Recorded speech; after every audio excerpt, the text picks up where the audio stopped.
इस समय हमारे साथ एक बच्चा खड़ा हुआ है जो क्लास 10th का है और हिंदी का पेपर देकर आया हुआ है। और बेटा कौन से विद्यालय को? NLK VMIC। NLK VMIC से। नाम क्या है आपका? हिमांशु मौर्य। हिमांशु। तो हिमांशु, तुम हिंदी का पेपर देकर आ रहे हो, तो ये बताओ कि हिंदी का पेपर जो इस बार नया पैटर्न आया वो आपको कैसा लगा? हमें पैटर्न सही लगा है आपकी। हाँ, क्योंकि पहले जो 20 मार्क्स के ऑब्जेक्टिव होते थे वो नहीं हुआ करते थे, तो ये जो 20 मार्क्स का नया पैटर्न आया है ऑब्जेक्टिव वाला, ये सही किया सरकार ने या गलत किया?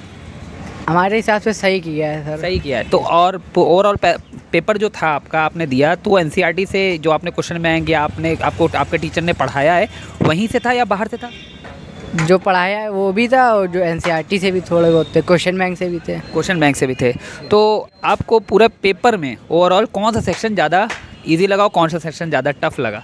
हमें संस्कृत का अनुवाद करने में आसानी हुई थी आज। संस्कृत का अनुवाद करने में आसानी है, बेसिकली वही बच्चों को ज़्यादा टफ लगता है लेकिन इस बच्चे को आसानी है। Very good. क्योंकि वो आसान आया था ना, इसमें आसान आया था। और आपके मेरे लेखक और रचयिता आते हैं, तो आपको वही मिले जो आप पढ़ के गए? पद्य खंड का एक मिला था, गद्य का नहीं मिला। जीवन परिचय में क्या था? जीवन परिचय में आचार्य रामचंद्र शुक्ल का लिख के आए। पढ़ के गए थे? हाँ। बढ़िया हुआ? हाँ। तो कितनी उम्मीद करते हो कि कितने नंबर आ जाएंगे हिंदी में? हिंदी में OMR में तो मुश्किल है पूरे आ पाएँ, लेकिन 50 में हम 30-34 लेके 30-34 आप ले आओगे तो बहुत बढ़िया। अब अगला पेपर आपका कौन सा है? अगला पेपर मैथ्स का है। मैथ्स का है। तैयारी है जम के? Yes sir. चलिए, हम आपको शुभकामनाएं देते हैं आपकी अगली परीक्षा के लिए। All the very best.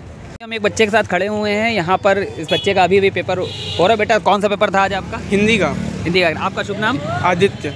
Aditya. तो आदित्य, आपने पेपर के लिए तैयारी करी होगी, तो क्या पेपर को देख के आपको लगा कि NCERT पैटर्न पे था? जी, पूरा NCERT से था। और जो 20 मार्क्स के ऑब्जेक्टिव आए थे, जो इस बार नया पैटर्न आया है, तो उस ऑब्जेक्टिव में आपको डिफिकल्टी लेवल कैसे लगी? ईजी था या मॉडरेट था? इजी था सब। ईजी था। इतिहास क्योंकि पूरा इन्होंने व्याकरण इस बार? जी जी, सब पूरा MCQ में था। व्याकरण जितना भी छोटा रोल है सब MCQ में था। सब MCQ में था। तो ओवरऑल पेपर का कौन सा सेक्शन आपको ज़्यादा टफ लगा? कोई भी सब नॉर्मली था, सब पढ़ा हुआ था, पूरे साल पढ़े हैं, तो कुछ भी टफ नहीं था पेपर में। Very good, very good. अब हम ठीक, तो यहाँ पर अभी हमने कुछ बच्चों से पूछा है, उनके हिसाब से पेपर बहुत ही इजी आया है। और जो 20 मार्क्स का जो क्राइटेरिया है उनके लिए बहुत अच्छी चीज़ है, क्योंकि सारी व्याकरण की चीज़ें उन्होंने इसमें पूछ ली है, जो लिखने में काफ़ी समय लगता था। कुछ बच्चे हैं जो अभी भी बोर्ड का एक पेपर दे के आ रहे हैं, जो कि हिंदी मीडियम के बच्चे हैं, क्लास 10th के। क्लास 10th का एक हिंदी का पेपर था, तो बच्चे पेपर दे के आए। मैं बच्चे से पूछना चाहूँ, बेटा आपका नाम? श्रेया यादव। श्रेया यादव। तो श्रेया जी, आप ये बताइए कि पेपर कैसा था? पेपर बहुत अच्छा था और बहुत अच्छा गया। NCERT से पेपर था कि या नहीं था? NCERT से था। अच्छा, तो ये इस बार नया पैटर्न आया था। 20 मार्क्स के जो ऑब्जेक्टिव आए थे उसमें 20 ऑब्जेक्टिव्स करने थे, तो वो ऑब्जेक्टिव आपके कैसे गए? वो ऑब्जेक्टिव मेरे सारे सही गए, बस 2-3 ऐसे क्वेश्चन थे जो नहीं आ रहे थे, बाकी तो बाकी पूरा आपका गया है। हाँ। तो मतलब हम आपसे पूछना चाहेंगे कि ये जो 20 मार्क्स का ऑब्जेक्टिव आया था, ये होना चाहिए? जैसे पहले पेपर होते थे तो 20 मार्क्स के ऑब्जेक्टिव नहीं होते थे, लेकिन इस बार ये आया, तो ये सही किया सरकार ने या गलत किया? सही किया। ये सही किया, तो इससे नंबर मतलब आ सकते हैं, मार्क्स परसेंटेज अच्छी बन सकती है। ठीक है, बहुत बहुत शुभकामनाएं आपके आगे के एग्ज़ाम्स के लिए।